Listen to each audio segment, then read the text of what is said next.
মর্মান্তিক মৃত্যু তার হয়েছিল বিগত 7ই মার্চ 2020 সনে। তাকে রাস্তা থেকে তুলে নিয়ে ফায়ার ব্রিগেড হাসপাতালে নিয়ে যায়। সে রাস্তায় দুর্ঘটনায় পড়েছিল এবং পরবর্তী সময়ে আগরতলা এজিএমসি জিবি হসপিটালের ট্রমা সেন্টারে 12টায় তাকে ভর্তি করা হয়। তার কোনো চিকিৎসা হয়নি। তার শরীরে অনেকগুলো আঘাতের চিহ্ন ছিল। তাকে ডাক্তাররা পরীক্ষা করে দেখেনি, ন্যূনতম প্রাথমিক চিকিৎসা দেওয়া হয়নি, বাড়ির লোক খবর পায়নি। পরবর্তী সময়ে 7 তারিখই ভোরে তার মৃত্যু হয়। এই যে দুঃখজনক মৃত্যু, এই মৃত্যুর জন্য চিকিৎসা গাফিলতি দায়ী, পুলিশি গাফিলতি দায়ী। এর বিরুদ্ধে প্রতিকারার্থে আইনজীবী পুলক শাখা হাইকোর্টে জনস্বার্থ মামলা দায়ের করেছিল।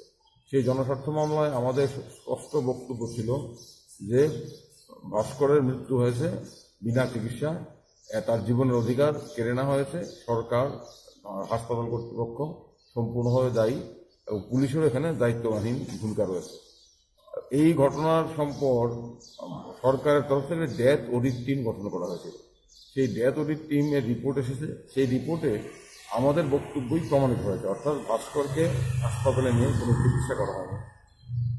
হাসপাতালের তার যে চিকিৎসা সংক্রান্ত নথিতে তার শরীরে কোনো বাহ্যিক আঘাতের চিহ্ন ছিল না, কিন্তু পোস্টমর্টেম রিপোর্টে দেখা যাচ্ছে তার শরীরে বাহ্যিক এবং আভ্যন্তরীণ আঘাত 17টি গুরুতর আঘাত ছিল। অর্থাৎ হাসপাতালে ডাক্তারবাবুরা তাকে অন্তত ছুঁয়েও দেখেনি।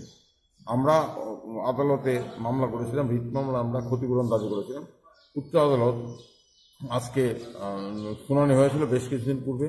আজকে অন্তর্বর্তী আদেশ দিয়ে এই মৃত্যুর জন্য রাজ্য সরকারকে অবিলম্বে ভাস্করের মাকে 10 লক্ষ টাকা ক্ষতিপূরণ প্রদান করার নির্দেশ দিয়েছে।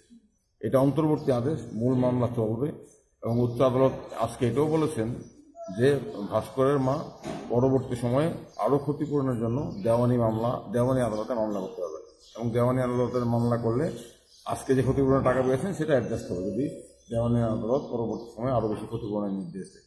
অর্থাৎ উচ্চ আদালত আজকে অন্তর্বর্তী নির্দেশ দিয়ে এটা বললেন যে এই মৃত্যুর দায়িত্ব সরকার এড়াতে পারে না। চিকিৎসা গাফিলতির জন্যই মৃত্যু হয়েছে। তার জন্য এই যে ভাস্করের জীবনের অধিকার, বাঁচার অধিকার কেড়ে নেওয়া হলো, রাইট টু লাইফ লঙ্ঘন করা হলো। জীবনকে তো ফিরিয়ে দেওয়া যাবে না, তবুও কিছুটা হলো ক্ষতিপূরণ দেওয়ার ব্যবস্থা হলো। 10 লক্ষ টাকা ভাস্করের মাকে দিতে হবে। উচ্চ আদালতের মাননীয় প্রধান বিচারপতি এক্স-লুসি এবং মাননীয় বিচারপতি এস.জি. চট্টোপাধ্যায় ডিভিশন বেঞ্চ আজকে রায় দিয়েছেন। এই মামলায় আরও কতগুলো গুরুত্বপূর্ণ বিষয় আছে, সেগুলো পরবর্তী সময়ে সিদ্ধান্ত হয়, পরবর্তী সময়ে বিচার হবে।